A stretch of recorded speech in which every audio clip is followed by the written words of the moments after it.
Welcome, everybody. It's nice to see a crowd here today. Roll call, please. Mr. Sturgill. Here. Ms. Nazario. Here. Ms. Washington. Here. Mr. Ferguson. Here. And Mr. Ballard. Here. Pledge of Allegiance. I pledge allegiance to the flag of the United States of America and to the republic for which it stands, one nation, under God, indivisible, with liberty and justice for all. Recognition of visitors. Yep, actually, I'm going to hand it off to Michael Scott, but I would like for Sivo. Sivo, if you could lead us, be so kind.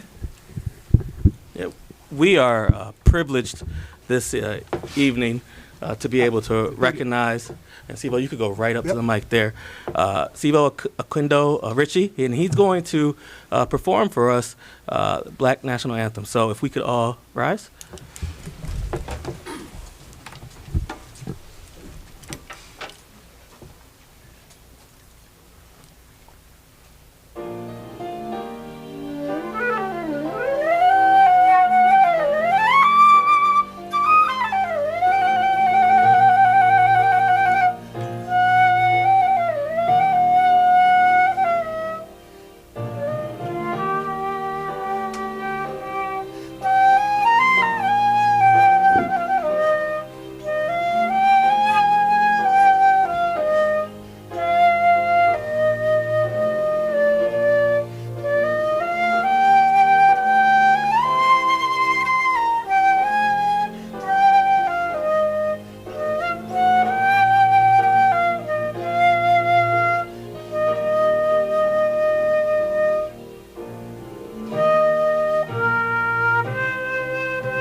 Sit down so I get a little closer to my microphone.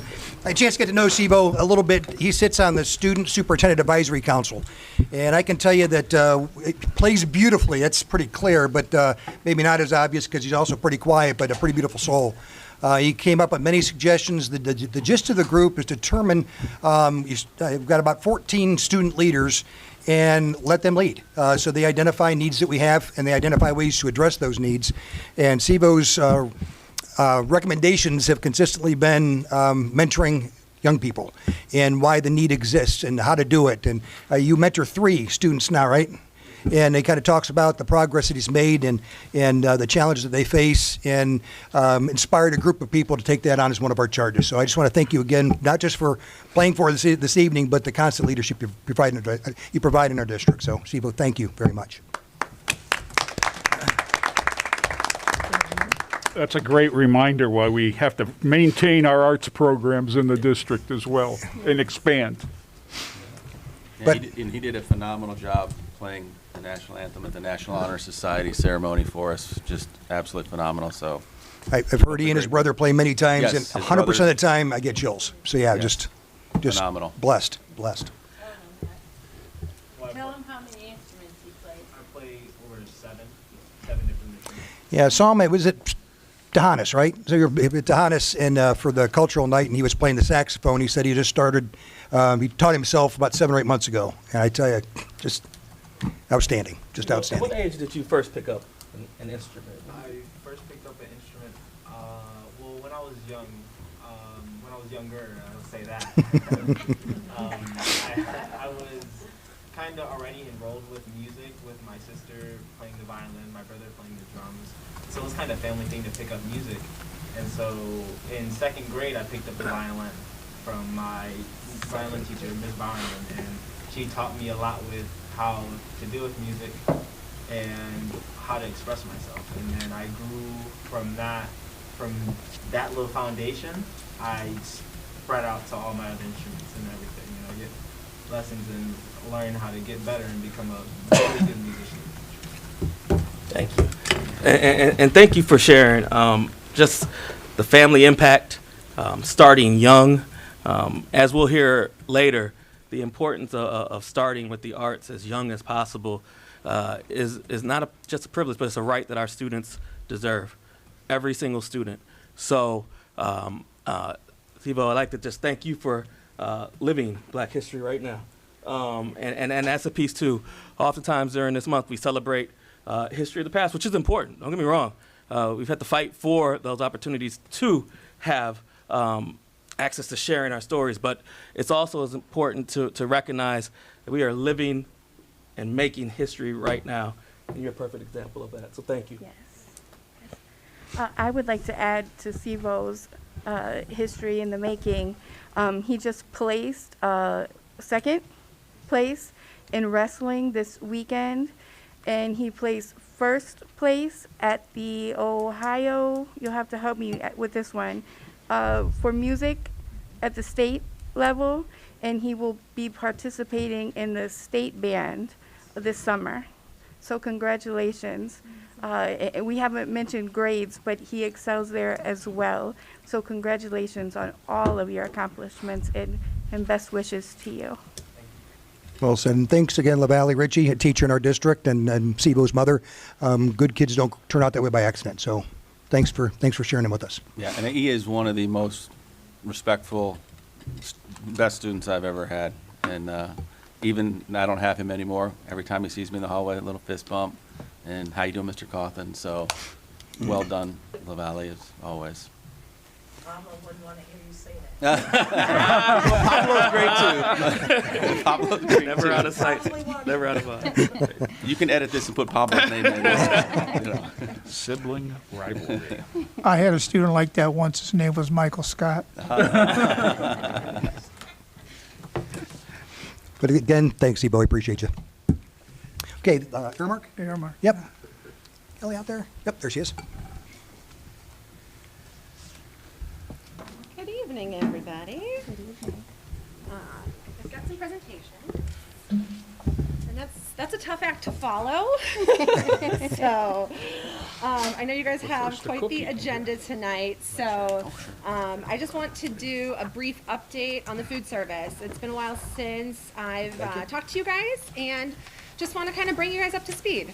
I'm Kelly Kaminsky. I am the food service director, and you guys may recognize Frank Horvatich hanging out in the back over there, who's been in the district for many, many years. But I actually returned to the district in 2020 as food service director, working underneath Frank, and have been, we've been plugging along, chugging along for the past couple of years here. So just some updates. Make sure my little, oh good, it works. Okay. So our people, you guys may or may not see our cafeteria staff day in and day out, feeding breakfast, lunch, supper, snacks, everything in between for our students. We are actively hiring. If you know anybody who is looking for some part-time work during the day, we are always hiring, looking for substitute food service workers.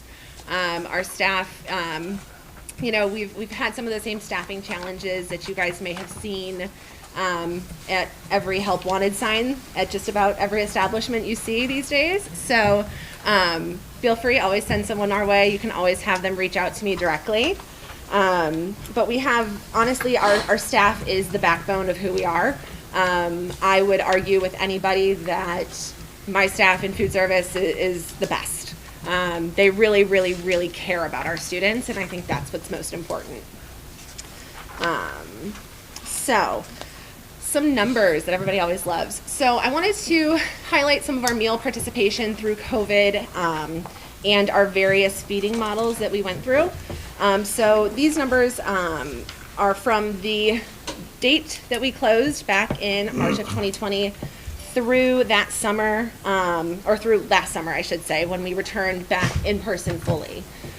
So we were doing, we did about 445,000 breakfasts, 454,000 lunches, 437,000 suppers, for a grand total of 1,337,491 meals throughout our COVID closures and alternate feeding models.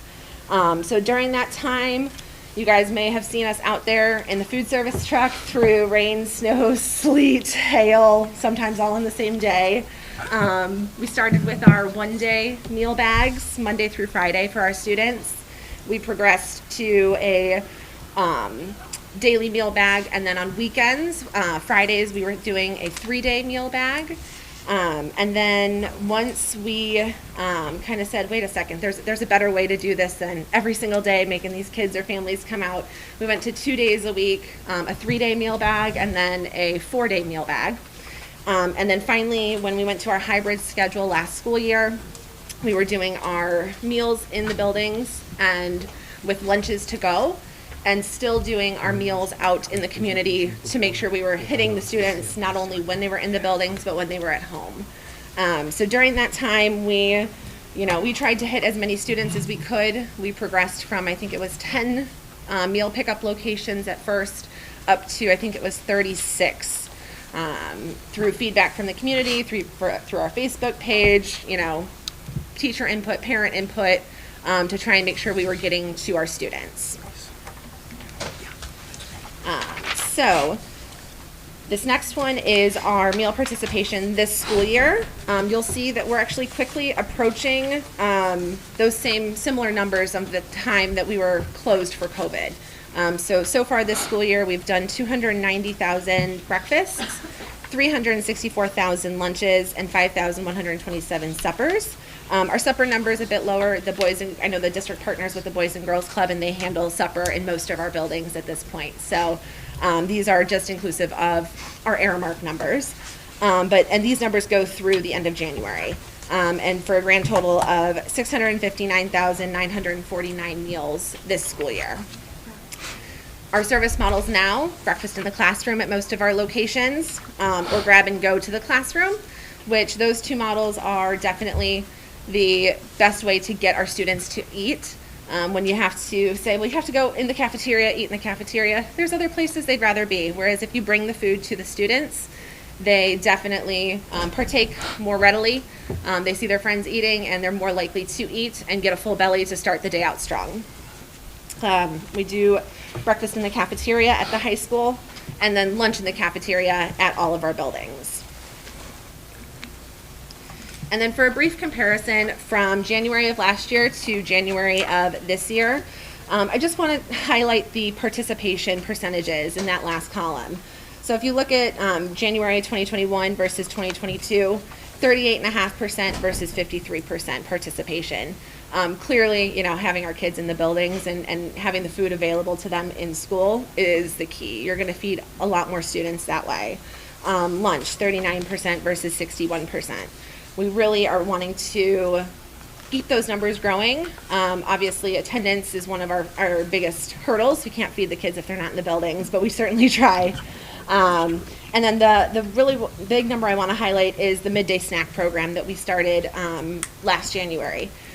So when the students returned to the buildings, we were tasked with, hey, the kids are going to be taking their lunches to go, and we want to give them something during the day to help tide them over until they get home and can actually eat that meal. So we started the midday snack program, and that was at just the end of January last year, so the numbers are a little skewed. But right now, we are doing approximately 3,900 midday snacks every day throughout the district.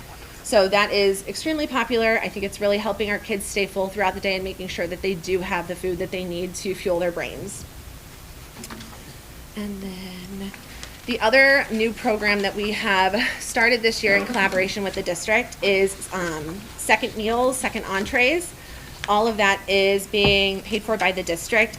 This is at no additional cost to the students. So they are able to get their first regular meal for free, reimbursed by the USDA. And if they're still hungry, they can come up and get a second meal, a second entree, another milk, another veggie, anything that they want in order to make sure that, again, they're being fueled to get through their day, do the best that they can academically, because we just don't want any kids going hungry. Our biggest, highest level of participation here is with a full second meal. They're definitely coming up and getting not only an entree, but an entree and a veggie and fruit. You know, they're able to get another full meal if they so choose. And then some fun things, some improvement projects that are going on. If you guys have Kelly, if I can just real quick, I just want to emphasize a point. With students coming back for seconds and the eating, I just want to make a reminder that the district is reimbursed for that. And there's money that the district receives that can only be spent on feeding children. So this is not extra burden. This is just the right thing to do. And we have the funds to do it. So thank you. Yes, absolutely. Some improvement projects. So if you guys have walked through the Lorain High School cafeteria recently, you have seen the new mural that went up in December. I like to say it looks like it should have always been there. I feel like it just looks so seamless. It really brightens it up and just kind of adds some kind of fun landscape in there almost. So I really think it looks fantastic. We're definitely looking at our middle schools to do something similar there. If you have any input on what you would like to see, please send it my way, because I'm definitely not a mural designer by any stretch, but you know, we did this in collaboration with the district and district input, so it really does look fantastic. The other big project that we have going is digital signage. So we are upgrading from stagnant menu boards in the high school to digital screens that will update with what's on the menu for the day. We can add whatever kind of promotions or things that are happening, and those are going to be live, updated, and it really should bring some brightness and some excitement back into that serving area where it, you know, stagnant signs are stagnant. So the current plan is for those to be installed tomorrow, actually. So if all goes as planned, those will be up and running here very, very soon. And then some fun and different things that have also been happening. We've been able, again, like Dr. Graham mentioned, from the food-specific funding, able to do some various meal distributions. We had our summer meals the past couple of summers. We've been able to feed over Thanksgiving break, winter break, and then the extension thereof. We did do some take-home bags on the calamity days that happened. I think it was just this month. It's been a long month already. So actually it may have been end of January, but you know, going into that 4-day weekend that was kind of unexpected due to weather, we were able to send home some meals for our students. So that way, you know, the meals that they generally were relying on in school, they were still able to get food to take home with them.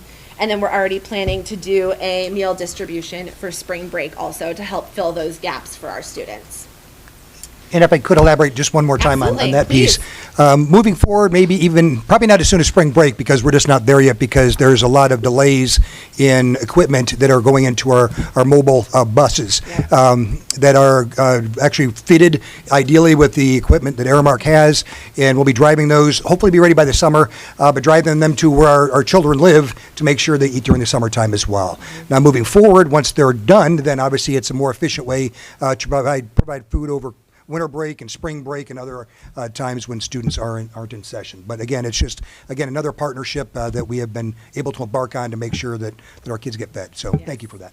I'm so excited to see those buses once they fully come together. You didn't mention the partnership with Second Harvest either, and that was wonderful. Yes. So Second Harvest throughout all of COVID, we were able to do our meal bags in partnership with Second Harvest, pass those meals out to any children or children of the families that were coming through. Again, to help kind of fill the need, fit those gaps, and get the food out to our students who really needed it. And then finally here, I'm excited that we were able to bring back the Fresh Fruit and Vegetable Grant Program this school year. We were awarded $220,000 across all 10 of our elementary schools. And so that is to be used specifically for this grant program. On fresh fruits and vegetables, so that is being added in with the midday snack that's going out in all 10 elementaries. And I'm focusing on all 10 because this is the first year that all 10 have been able to participate. Previously, there's been, 1 or 2 that weren't participating, so we do have it everywhere this year. And due to the amount of funding that we received from the USDA for this program, it is every single day. In previous years, based on how much grant funding we get, it's anywhere from 2 to 3 days a week. So that's able to get them exposed to new items, different items they may not have at home or even at school. Passion fruit, kiwi fruit, dragon fruit, different things that you may not even find on your normal grocery store shelves. And then finally, some upcoming news. We currently have the Student Viewpoint survey open. So this is a survey that Aramark puts out. It's open until March 18th. And it is for middle school and high school students to fill out and parents of elementary school students to fill out in collaboration with their student. It is available in Spanish, and it's available online at studentvp.com. We really want to get as much feedback from our students and families as we can. The results of this survey really help to guide us in our planning for next school year, to see what they want, what they like, what they don't like, what they'd like to see, what's working, what's not. So, really excited that it is fully available in Spanish for our students, and I'm hoping that we have a really good participation from everybody. And that way we can really use the feedback of our community to help guide us for next year. And then finally, just like every grocery store, restaurant, everybody else, we are continuing to navigate our product shortages as those happen. We are unfortunately at the mercy of the supply chain as well.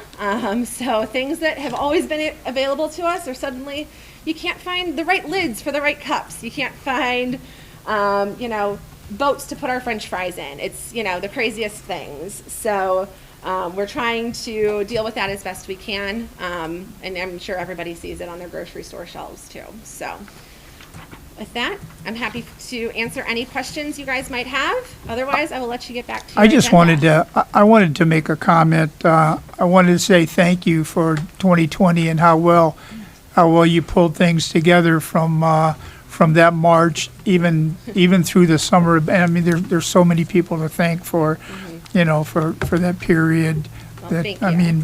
But I got a chance to watch the people work that were packing stuff, and they were hustling. Oh yeah. And the amount of people and the amount of kids and children that you were able to feed, not only for the last few months but through that summer, and still everybody seems to be going pretty much above and beyond. But I mean, I was really proud of how it came together. So, tell your staff thank you. I absolutely will. Thank you. It's very much appreciated. Everything we asked, the answer was yes, and they figured it out. So, thank you.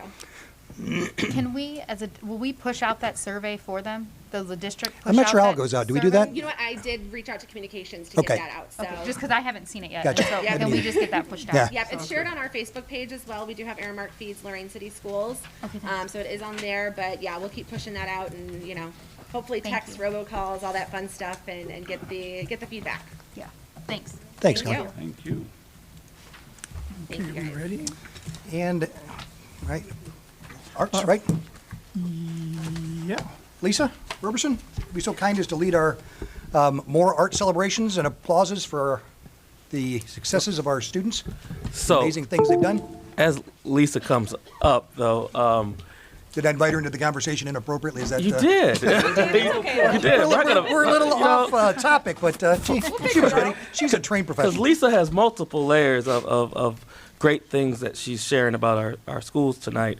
And for those of you that don't know Ms. Roberson here, she is a gift to our district. I don't know, I've read back in the day many articles in the Chronicle from Lisa, and it always felt as though you could hear her voice and the voice that she was representing through her stories. And I think that's a very important part. As we celebrated Black History this month, we know that storytelling is a huge part of our culture. And Lisa, thank you for leading that and continuing with living history right now. Going to share a couple things. I think we may be, and I want to miss, all right, we're going to start with Black History Month. And the great thing about what I've observed from Lisa already is her ability to get into the nuances of our places and really find out the stories and ask the questions that go along with the story. And this is a representation of just that. So, Lisa, without further ado. Hello, everyone. You guys haven't seen me in a meeting, but thank you for having me. And so I want to take you through a few slides about what's happening in our buildings. This is not to be representative of like everything in our buildings, because with so many buildings, I try to spread the wealth a little bit. So we will try to hit a few of the buildings. Let's play this. Here we go. So over at Lorain High School, they did kind of an interactive learning experience for students, where students can look at some 15 posters that are around the building, and they can scan these QR codes, and the QR codes will take them to a person's biography, and then they can learn a little bit more about the person. And over at Longfellow, they did this beautiful poster that's hanging in the hallway. Tiffany Tarpley saw this, and she saw it on Twitter. She was very excited to be up there with Halle Berry and Toni Morrison, so that was great. Then over at Southview, I really enjoy these when I saw them on Facebook. So these are posters, but they're collaborative posters where each student's colors are square, and they don't know the person they're going to be featured on the poster until they all come together. And so it's led to a lot of different discussions in the classroom, and the teacher said they enjoyed them. Over in Longfellow and GJW, they did an honor of this artist and author and art activist Faith Ringgold, who is all about quilts and using quilts to tell stories. So the students also told stories with the quilts, and they illustrated one of her books. This was over at Admiral King. Sivo played at this one, I believe, and he also played another one. He's all over the place. We love that kid. And that's Miss Inez James, who portrayed Harriet Tubman for the students. And Dina Davis, who was a guest speaker. She's also a Titan, so we love having her. And in Washington, they have a bunch of displays up in their buildings, just with different people, from George Washington Carver to this Dr. Patricia Bath, who was the first African American to complete residency. Stephen Dohanis, I see. Steve-O was over at Stephen Dohanis. And Stephen Dohanis also had Miss Inez James, who was speaking about Sojourner Truth, and she did her Ain't That a Woman speech. So we'll have a little bit of that in a minute. So that was really powerful. Nobody ever helped me in carriages or open up puddles or give me any best place. And ain't I a woman? Look at me. Look at my arms. I could have plowed and planted and gathered in the barns, and no man could have me. And ain't I a woman? And that Toni was powerful. Morrison. It was really strong. Yes. Thank you. Toni Morrison, they also started, because, you know, Toni Morrison Black History, they had a poster contest that will be coming up, where they have the winners announced in March, and they also had a Black History program later in the month. And speaking of Toni Morrison, these are our Toni Morrison Essay Contest winners. We had 5 of them from Lorain City Schools, of the 17 that they were announced by Community Foundation. So we're really proud of those kids as well. So that's just some of the things that happened this month for Black History Month. I'm always in the buildings. I'm always looking for really great stories to tell. I'm actually looking for great stories to tell in the district. I made lots of notes about things I want to write just from this meeting alone, of different stories we can tell, because I love my job, because it allows me to bring my journalism background to our district and find the stories that need to be told here. And you'll be seeing, we'll be doing videos from the classroom soon of just different lessons that I've noticed, just different ways as I'm out, I'm telling them these are the resources I want, and these are the stories I want to tell. So thank you so much for having me. Thank you. Thank you. Thank you. I think it's so important. You talked about telling the stories. If we don't tell our stories, someone else will. And I think we all know the power of things that go on within the walls of our classrooms every single day. It is easy to get caught up in moments where things may not go right. But every day there are just countless experiences for our students that go well. And we look forward to bringing this type of recognition to our board meetings moving forward in a very similar manner. You know, it's important to get out, but it's also these keepsakes too. So, you know, this is being recorded thanks to TV 20, and it will be there. And then we're also going to figure out ways of going into the classrooms and recognizing the students with their greatness at that time. Because as much as I know people love coming to board meetings, I think we could make that recognition into the classroom where you can see it amongst your peers, but still bring it here for us all to celebrate together. Thank you. And I just want to say, for someone who has never been in education, I've never spent this much time in a school building, in school districts. I have seen some incredible stuff around with our teachers and our staff and our students.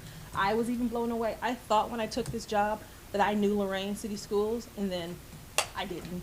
So people don't know the amazing work that goes on, and you see, you know, students who are just prodigies in their arts, and you have students who are just brilliant, and then you talk to them and you realize these are going to be future leaders.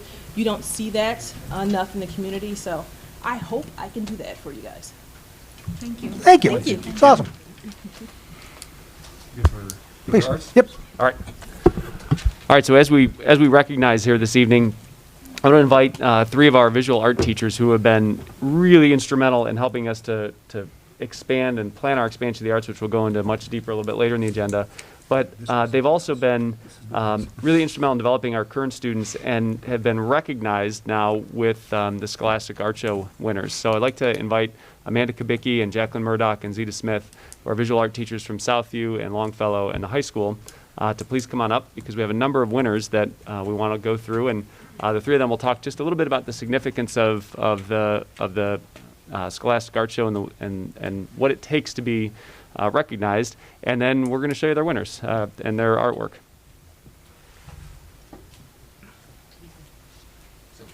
You know what? Maybe you want to run it and we can talk as it's going? Yeah, let us know when you'd like to. Yeah.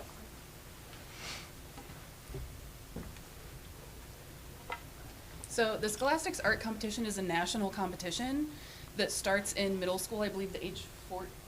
They have to be 13. 13. It starts at a district level, and if the students receive a gold key at the district level, it moves on to the national level. If they receive gold keys at the national level, they can win up to $10,000 in scholarships for college. It has been on for a very long time. I believe my mother did it when she was in school, and she is 63 today, actually. My father did it when he was in school, and he's 78. Yes, it's been going for a very long time. I did it when I was in school. It's a very prestigious thing, and it's only for visual arts and writing. So if you want to go on to the high school ones. So I had, that's not mine, that's Longfellow. Well, it was sent in a video, so it's really hard to. Just play our song and then we'll. So at the high school level, I had 2 honorable mentions in ceramics. It was Kathy Silva and Emily Wilkerson. And I had a gold key for a painting, there it is, which is Maya Cordova. Maya, actually, all 3 of those are hers. She got, going from right to left, actually, is honorable mention silver, and then the very first one is her gold key submission. This is the second time Maya has gotten gold. She got it in 8th grade as well. And she fortunately has the ability to take private lessons outside of school, and is now in drawing and painting currently as a junior. So she actually has not had art at our school for 3 years. And she has just been studying on her own. If you want to go to the next one. Emily Wilkerson, who is in the top left there, she has been a ceramics student with me for 3 years. And the way that she has managed to do that is by being my teaching aide, because until this upcoming school year, we have not offered advanced classes for the students. So after she took ceramics, that was it. So she worked her schedule so that she had a study hall and was able to aid for me and do independent studies. And that is how she kept her studies going.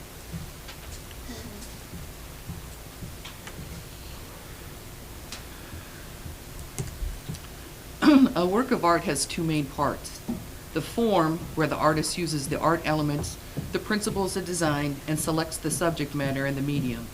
The content is the message or meaning the artist is conveying in the work of art. Each year's Scholastic Art Competition gives the artists who enter the chance to delve deep into the content of their artwork through scholarship applications and their artist statements. These opportunities enable the artists to reflect research, and write about their artwork and its content. The 3 scholarships the artists of Longfellow collectively applied for are the One Earth Award, sponsored by the Triangle Community Foundation. It offers 4 students whose work addresses the pressures of human-caused climate change, $1,000 scholarships. Students wrote personal statements of 50 words or more on the question, what specific aspect of climate change does your work address? Longfellow artists addressed sea levels rising, habitat destruction, and rising temperatures, and how these consequences are impacting humans and the natural world. The second scholarship some students applied for was the New York Life Award, which awards 6 $1,000 scholarships throughout the country. Longfellow students in their artist statements reflected on how over the past year, isolation, loss, and uncertainty affected their view of the world. The third scholarship was offered after the selection of art was completed by the Scholastic judges, and this scholarship can only be applied to by gold and silver key winners. The scholarship is the Summer Award Scholarship Program and provides students the opportunity to attend summer art camp at the Cleveland Institute of Art tuition-free. The first artist work we're viewing is Serenity Taylor's. Serenity is a talented and prolific artist who earned a gold key for her composition, Nature in Need. You will notice Serenity's expressive use of the entire value scale and that the vegetation is completely devoid of color.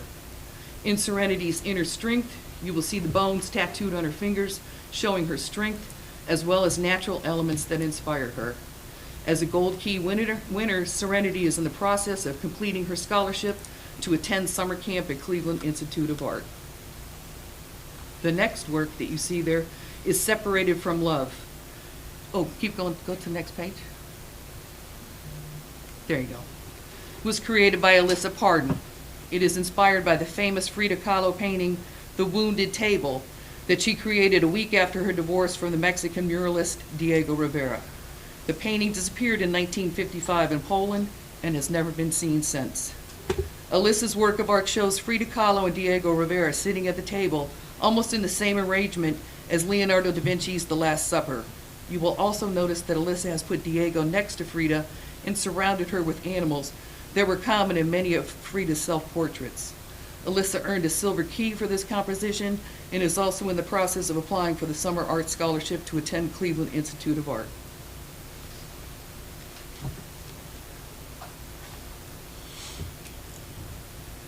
Aubrey's Bakery is a miniature mixed media work of art created by Aubrey Nichols. The size is 4 inches by 4 inches and can fit in the palm of your hand. The details in the baked goods, decor, and setting are beyond compare. To view it in person is far better than the photo. This was one way Aubrey addressed the isolation during the pandemic, by using her amazing creativity. Aubrey's other work that was selected by the Scholastic judges is K-Cream Corner. It was part of an assignment that students were to illustrate somewhere in Lorain that made them Lorain proud.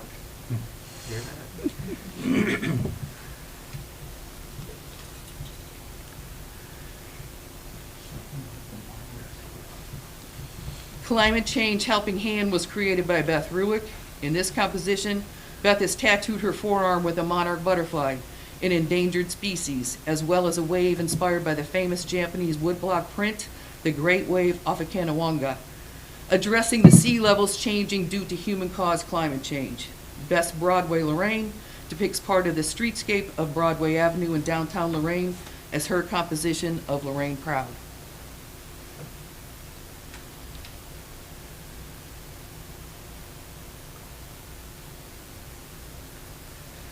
Inside View was created by Josie Villanueva and is a self-portrait with a tattoo on her neck that directly addresses how the isolation during the pandemic was a mixture of uncertainty and creativity. In the foreground, Josie has created her version of Edvard Munch's expressionist painting, The Scream, and contrasts this anxiety with the beautiful blue swirling sky inspired by Van Gogh's Starry Night in the background.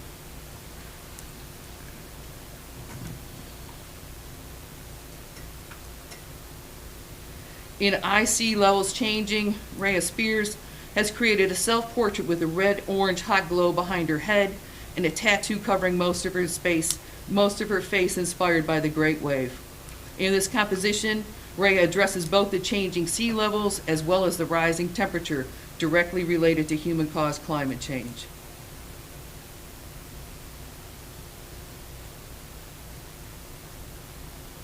As the iconic building in Lorain that was built in 1928 as part of the initiative to rebuild downtown after the tornado destroyed most of it, it is no surprise that Alicia Abar chose to depict it in Palace Theater Lorain as her vision for Lorain Proud.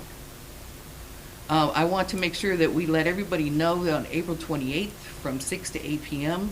at the Transportation Building, we will be having an all-city art show that will have over 350 works of student art. And for the first time ever, it will be available for sale. Thank you. All proceeds going to the students of the schools. Yes. Yeah. Hi, I'm Amanda Kubicki. I'm from Southview Middle. Real quick, before I get into my Scholastic winners, I just wanted to mention, they brought up the Toni Morrison Foundation and the winners who won the essay contest. Southview students also competed in that from the art contest perspective, and Southview won first, second, and third place in the art. Wow. Their artwork will be on display for the next year in the Toni Morrison Reading Room at the Lorain Main Library. I apologize for my voice, I'm just getting over pneumonia. So. The first one is Hezelena, and she just wanted to do an industrial cityscape. She won a gold key for this. She's also a very talented wrestler. Before I get into all the other students as well, because I don't want to divulge too much personal information on our students, out of the 15 students that I had that participated and had artworks accepted, 2 of the students you're about to see are in foster care. 2 of the students you're about to see are identified as autism spectrum disorders. 1 is in a self-contained classroom. So the fact that they're able to win awards in art, get identified and gifted in the visual arts when they might have other learning disabilities, and quite a few are on IEPs, I think is a huge accomplishment for these students. So these aren't all the straight A students that are always the really good kids like the young man we saw here. These are students that a lot struggle in school, and art is the one place where they shine. So, now I'm not speaking specifically for Heza, but these students, all of them, have talents way beyond just language arts and math, and I am so proud to be part of the committee that is adding arts to Lorain City Schools. So, sorry. That's Heza.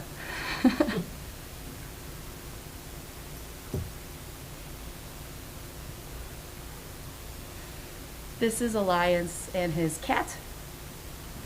He wanted the cat to glow in the dark. I know, they're not as deep as Jacqueline's. But he did win the silver key for this. This is Emma and her undersea monster. All of these just come from their imaginations. This is Melly and her tree frog.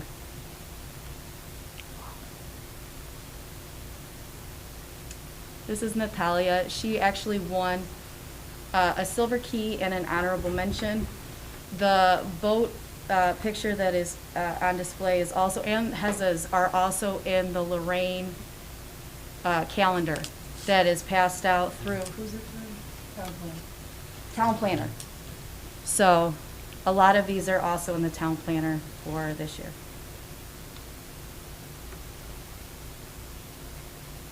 That's Brandon and his moon. Chelsea and her fish. She is one of the winners that won the Toni Morrison contest. She won 3rd place. Not for this picture, but for a self-portrait. Oh. Emerald and her cherry blossoms. This is Janaya Torres. Both of these pieces are done in dots. In pointillism. So it's all done with a micron pen with teeny, teeny, tiny dots. And she did a series of 4 artworks that all are made in nothing but dots. Wow. This is Jasmine and Slappy from the Goosebumps series. Wow. This is Leah Scarvelli. This is her moon and cherry blossoms. She won 2nd place for the Toni Morrison with her self-portrait as well. This is Marcus and his shapes.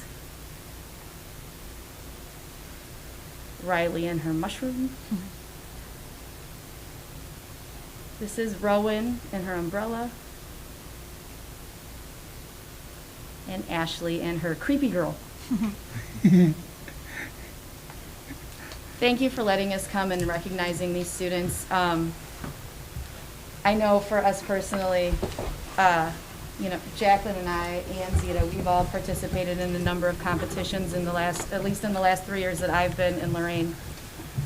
And we have another one coming up, which is the airport competition, which goes through Cleveland Hopkins International Airport. The next time you fly through, take a look in baggage claim. Yeah.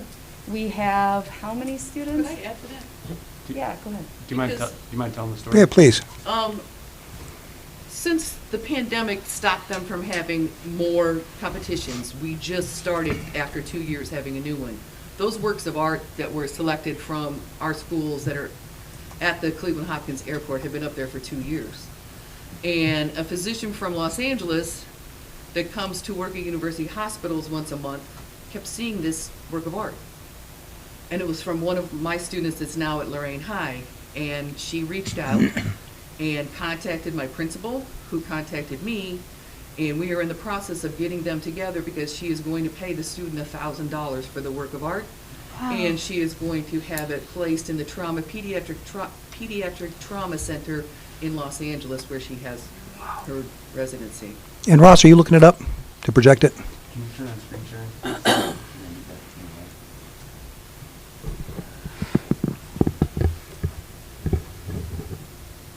So while that's loading, But currently, right now, in Cleveland Hopkins International Airport, there are 6 artworks from Southview students that are on display. And I think like 3. five from us. 5 from, yeah. This is the one that she's that's cool. purchasing because what she was really touched by was that she made the human wearing a mask like it was like an animal so that it would intimidate the animals. But if you look at each one of the animals that Liliana created, she has bandages on them. And you can see that the love from the human is helping all these animals. So it will be on display at the Pediatric Trauma Center in Los Angeles. Wow. So between the artwork that's at the airport, the artwork that's now in the Toni Morrison Reading Room, the artwork that's in Scholastic, the We also artwork have that's in... another one coming up in April at the Nord Center that the high school is taking part in. So our students' artwork is everywhere.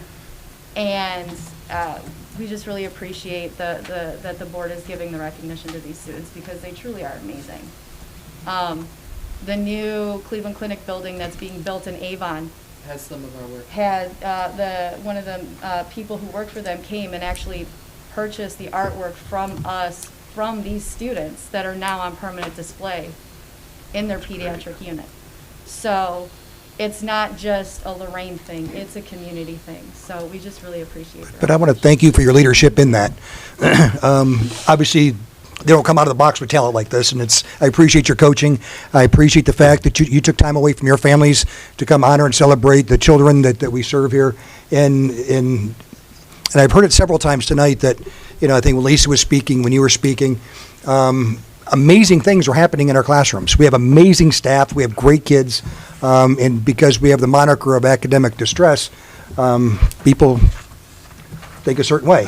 We are not who they think we are. We had some amazing things happening, and I just want to thank you for your leadership and making sure that not only the program that we have has been successful, but when we take this giant leap next year, that it just blossoms. So Right. thank you very much for that. And that's the big thing. If you think all of this is great, just wait until we expand. It's good. Exactly. It's gonna get better. Thank you. Yeah. Thank you.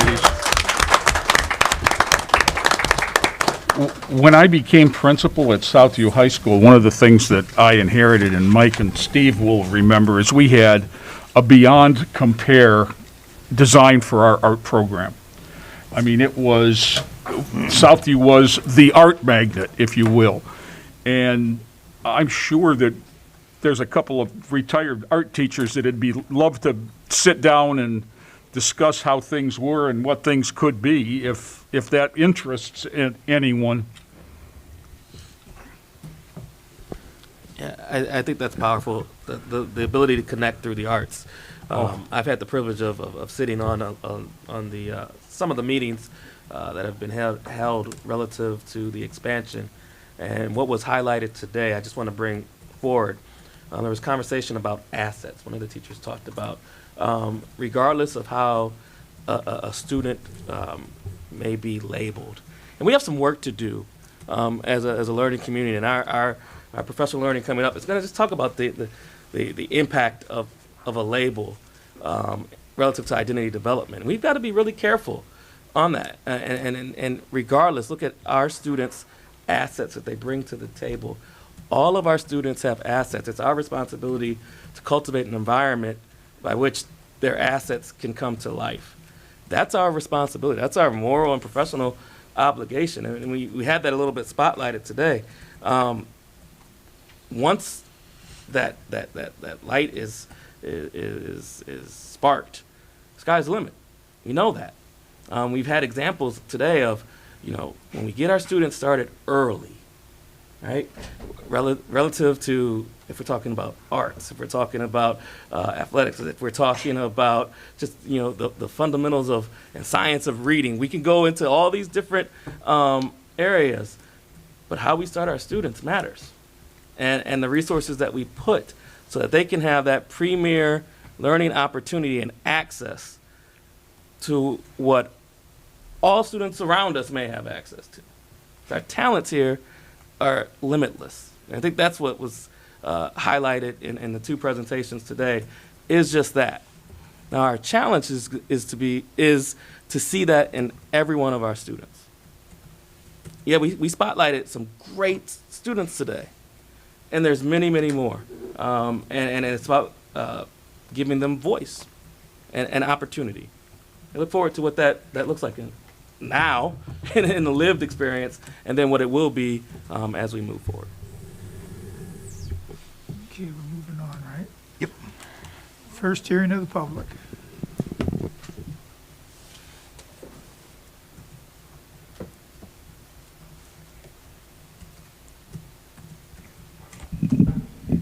Bambi Dillon, 228 Delaware, Lorain, Ohio.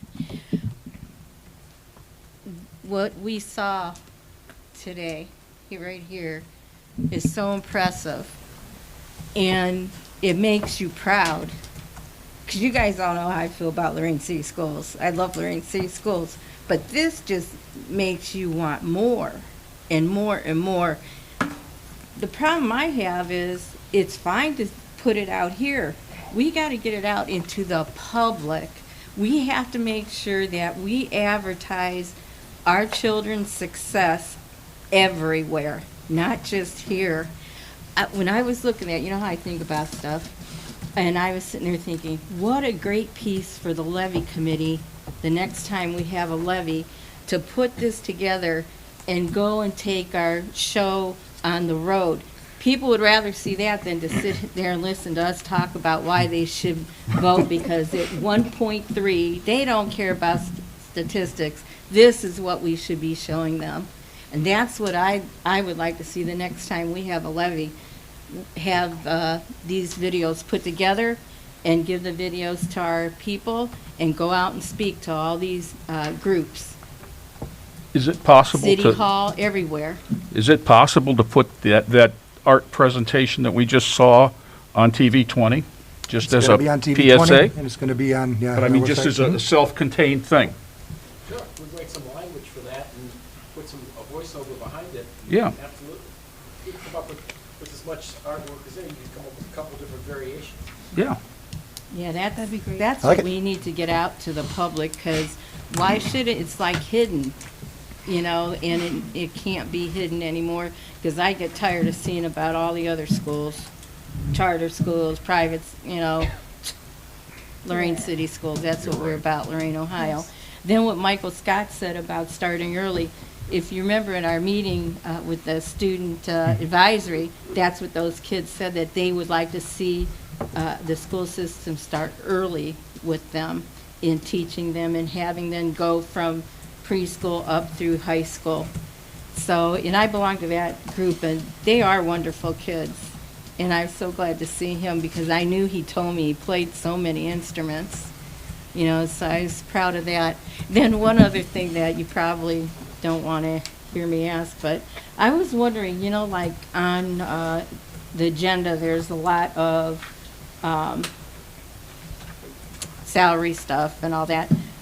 I was wondering, is there some way that I could see what the job responsibilities are? Is that possible? I didn't know if the public was able to get all that. Oh, yeah. Yeah, Yeah, the job that's what descriptions. I'd like to see, is what the job responsibilities are. Look right behind you. Say hi, Carol. Wait, it's Carol. Carol. Carol, get that for you. No problem, Gabby. All right, thank you. I didn't see Carol. All right, thanks. That's all. I'm just very proud of all the kids and and what the teachers do. Thank you. Thank you. Amen. Okay, I need a motion to approve the minutes. Somebody else. Oh, excuse me. I'm sorry.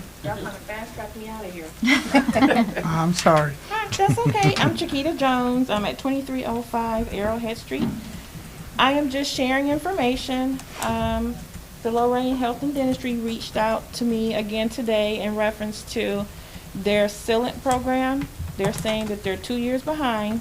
So she made a trip throughout the district to drop off consent packets for families to take home pertaining to this upcoming, well, not this upcoming, they're trying to get as many kids seen before the end of the school year.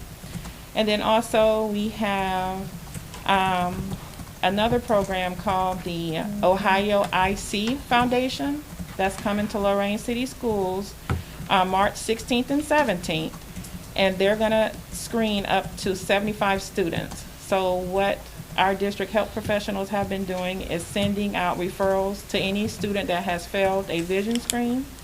Their parents have the option to fill out the consent, send it back, and they'll be seen on either the 16th or the 17th. They're not concerned about insurance or any of that. If we get a consent turned back in, they'll be seen by a doctor. They will have glasses prescribed at no cost to them, and they'll be delivered back to this district before the end of the school year. That's all I got. Thank you. Thanks, Chiquita. Thank you.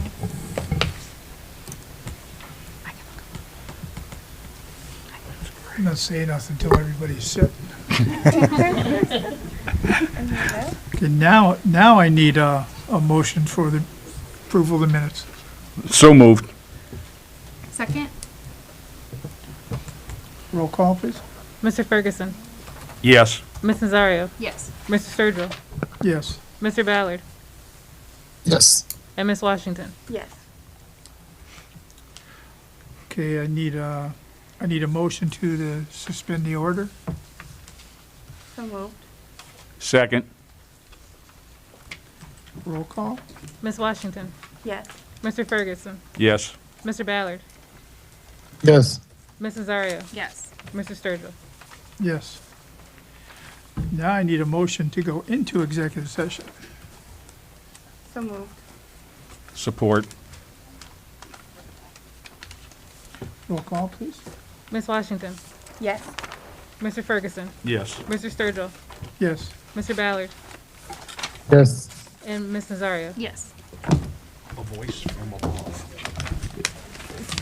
This is where we're at when we come back. Jeff, can I go to the bathroom? Of course. You know what the next one is? We're still on page one. He knows, because he's the one, so I'm gonna, thank you. You're coming back out, right? Yeah, you at first. Okay, I'm just gonna leave that. I'll just, okay.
Popcorn and nuts, I can't have. There you go. Strawberries. Before we was going in, I should have did this before, but we went in under personnel A2. Okay, I kind of messed that up. But I need a motion to come out of executive session. Motion to come out of executive session? Second. Roll call, please. Ms. Nazario? Yes. Mr. Ferguson? Yes. Mr. Sturgill? Yes. Mr. Ballard? Yes. And Ms. Washington? Yes. We're gonna do this. Whole business.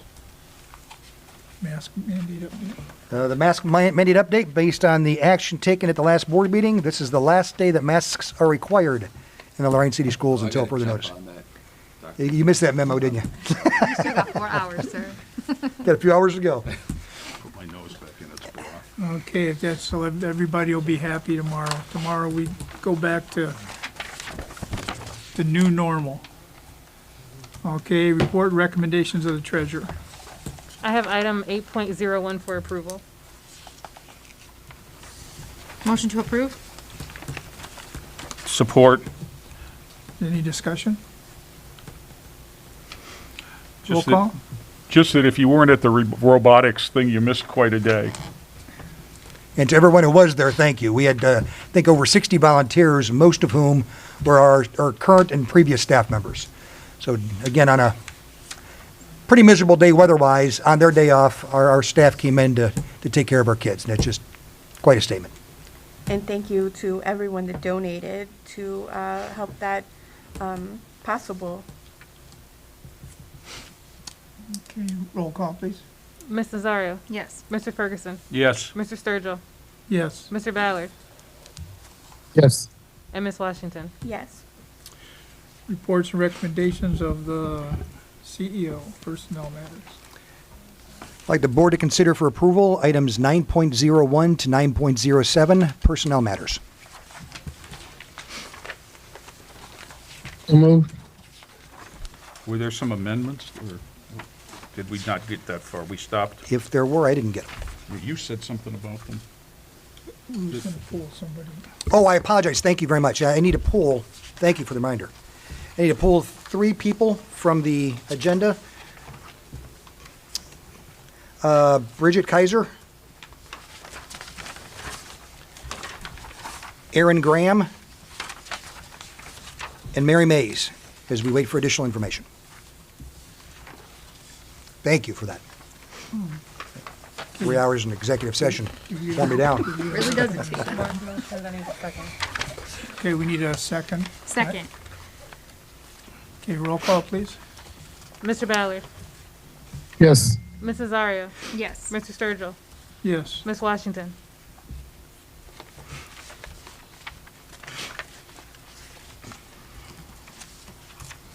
Okay. Wait a minute, wait a minute. It's up to you. Okay.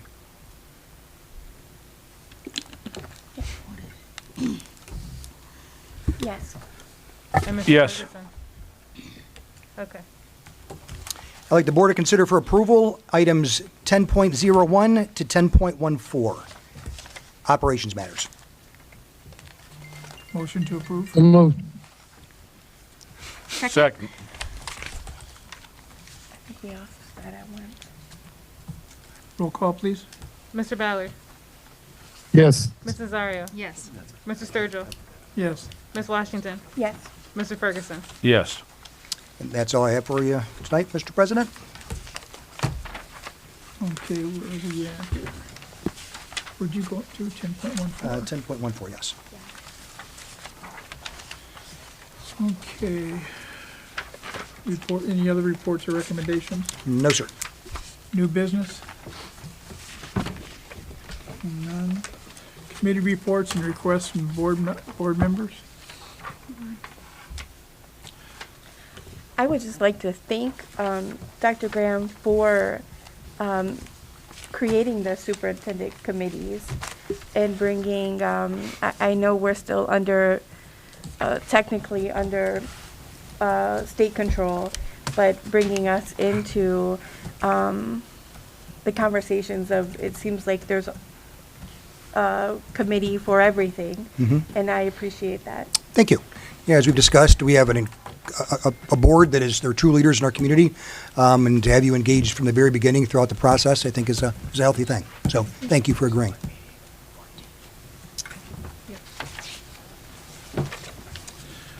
Okay, second hearing of the public. I'm not going to do this too fast.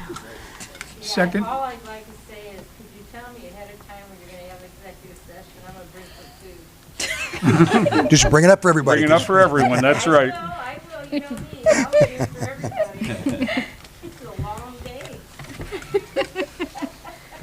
Okay. We'll be having one at every session now then, at every meeting.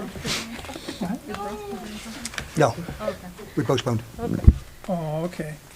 I forgot about that. Okay, next board meeting will be March 14th at 5 o'clock at the Media Center. Okay, need, I guess it's adjournment. I got that. Motion to adjourn? Okay, need a motion to adjourn? So moved? Second. Roll call, please. Ms. Washington, Yes. Mr. Ferguson, Yes. Mr. Sturgill, Yes. Mr. Ballard, Yes. Ms. Nazario. Yes. I'd like to thank everyone for their endurance. Mark, I hope you didn't miss your plane. I'm in a basketball. Yes, ma'am. What is hot shot? Is that like that? Funny, you guys have a good night.